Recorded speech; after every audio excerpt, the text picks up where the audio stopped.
ये जो एक लाइन में लिखा हुआ है int a equal to 100, b equal to 200 and c equal to 300, इसको हम एक लाइन में लिख रहे हैं। इसको हम डिफरेंट तरीके से भी लिख सकते हैं।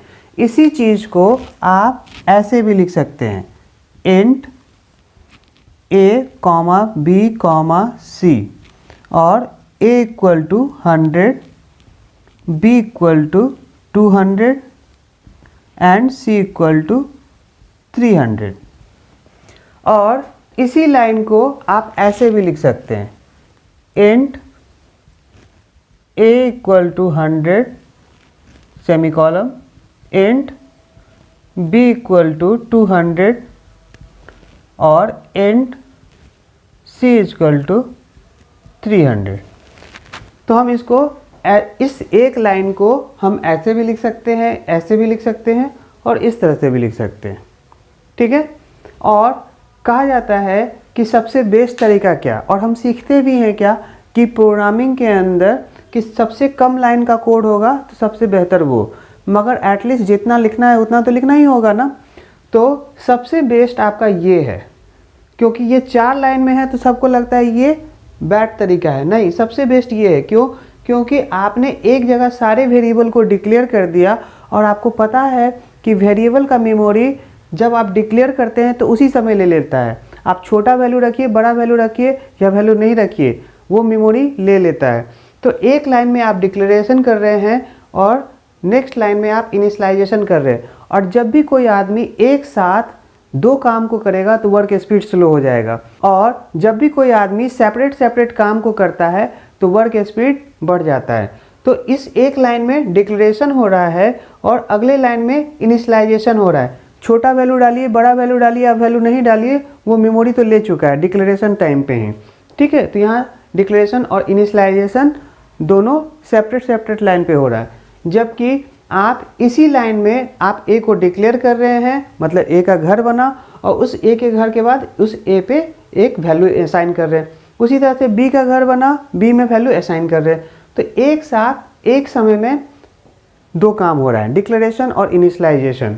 और ये सबसे खराब, अगर 3 वेरिएबल है तो 3 बार इंट, और 1000 वेरिएबल होगा तो 1000 बार इंट लिखना पड़ेगा। तो ये सबसे खराब है।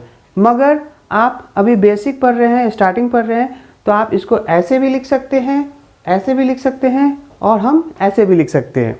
और अब हम प्रोग्राम में इस 3 लाइन को यहाँ पे लिखेंगे, और आगे वाले प्रोग्राम में हम इन 4 लाइन को यहाँ पे लिखेंगे और प्रोग्राम एग्जीक्यूट करके देखेंगे कि क्या हो रहा है। और ये जो आपका एक लाइन में लिखा हुआ है int a equal to 100, b equal to 200 and c equal to 300, ये आप डिफरेंट तरीके से लिख सकते हैं। कैसे लिख सकते हैं ये समझते हैं। तो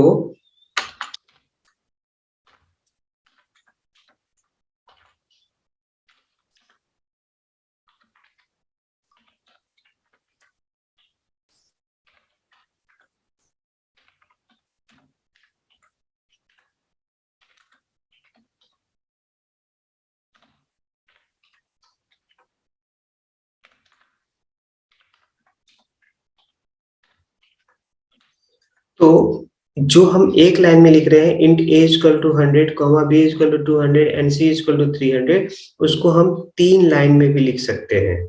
और इसी चीज को हम दूसरे तरीके से भी लिख सकते हैं। तो मेथड थर्ड क्या है, int a, b, c semicolon, और इसके बाद a equal to 100, b equal to 200 semicolon और c इक्वल टू 300।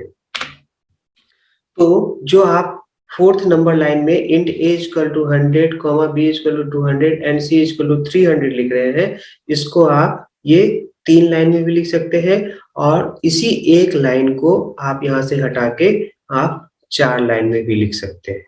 ठीक है।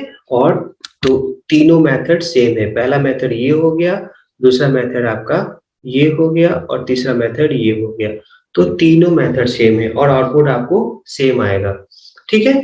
तो हम इसको भी लिख के देख लेते हैं।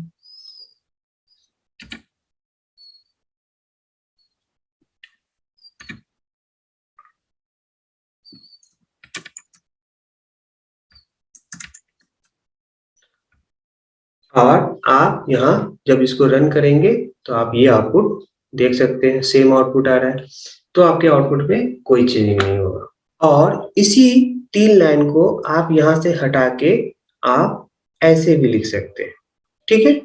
तो हम इसको कॉपी कर लेते हैं और यहाँ पे हम पेस्ट करते हैं।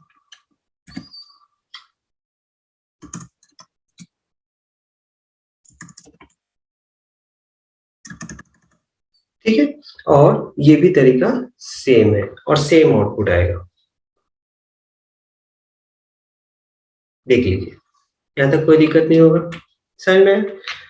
मगर क्वेश्चन ये होता है कि मेरा कौन सा मेथड अच्छा है, ये मेथड अच्छा है ना, फर्स्ट मेथड अच्छा है या सेकेंड मेथड अच्छा है या थर्ड मेथड अच्छा है। तो आपको मैं बता दूं कि मेथड 2 तो सबसे खराब है। क्यों? क्योंकि अगर मैंने 3 बार वेरिएबल डिक्लेयर किया है तो 3 बार हमको इंट लिखना पड़ा है, और अगर 1000 वेरिएबल लिखेंगे तो 1000 बार इंट।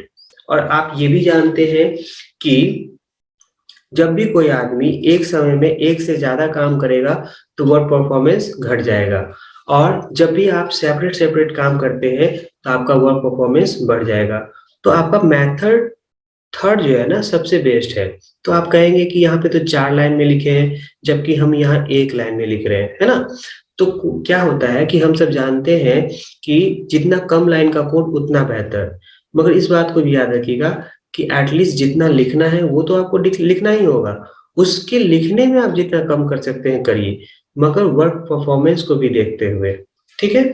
तो यहाँ देखिए, ये थर्ड मेथड क्यों सबसे अच्छा है, क्योंकि आप एक सेपरेट लाइन में सबको डिक्लेयर कर दिए, और आपको पता है कि आप छोटा से छोटा वैल्यू डालिए, बड़ा से बड़ा वैल्यू डालिए, आप वैल्यू नहीं डालिए, वो इंट है तो 4 बाइट का साइज ले ही लेता है। अगर देव यूज कर रहे हैं तो इंट 4 बाइट का साइज ले लेगा, अगर टर्बो सी यूज कर रहे हैं तो इंट 2 बाइट का साइज ले लेगा। तो आप छोटा से छोटा वैल्यू रखिए, बड़ा से बड़ा वैल्यू रखिए, आप वैल्यू नहीं रखिए तो वो 2 बाइट या 4 बाइट का जगह ले ही लेगा। और आप यहाँ सेपरेट सेपरेट काम कर रहे हैं क्या, तो फर्स्ट लाइन में आप डिक्लेरेशन कर रहे हैं और उसके नीचे आप इनिशियलाइजेशन कर रहे हैं, वैल्यू डाल रहे हैं। तो वैल्यू डालना दैट इज कॉल्ड इनिशियलाइजेशन कर रहे हैं। और यहाँ पे एक साथ 2 काम हो रहा है। क्या 2 काम हो रहा है? तो आपने ए को डिक्लेयर किया तो ए को डिक्लेयर किया तो ए का घर बना और फिर ए में वैल्यू डाल रहे हैं। फिर उसी तरह से बी को डिक्लेयर किया तो बी का घर बना, फिर बी में वैल्यू डाल रहे हैं। फिर सी को डिक्लेयर किया और सी में वैल्यू डाल रहे हैं। तो एक साथ आपका इनिशियलाइजेशन और डिक्लेरेशन दोनों हो रहा है। तो ये थोड़ा सा एक साथ जब भी आप 2 काम करेंगे तो वर्क परफॉर्मेंस घट जाएगा।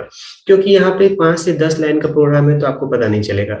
जब आपका प्रोजेक्ट पे आप काम करते हैं और वहाँ पे बहुत सारे वेरिएबल यूज करते हैं तो आप ऊपर में सारे वेरिएबल को डिक्लेयर करते हैं और नीचे आप यूज करते हैं। तो क्योंकि उस प्रोजेक्ट के अंदर बहुत सारे वेरिएबल होते हैं, और जब आप उस प्रोजेक्ट को कर रहे हैं तो आपके छोड़ने के बाद जब उस प्रोजेक्ट पे दूसरे आदमी आए तो उनको वेरिएबल खोजने में आसानी हो, इसीलिए आप ऊपर में एक जगह वेरिएबल को डिक्लेयर करते हैं, बाकी आप नीचे यूज करते हैं।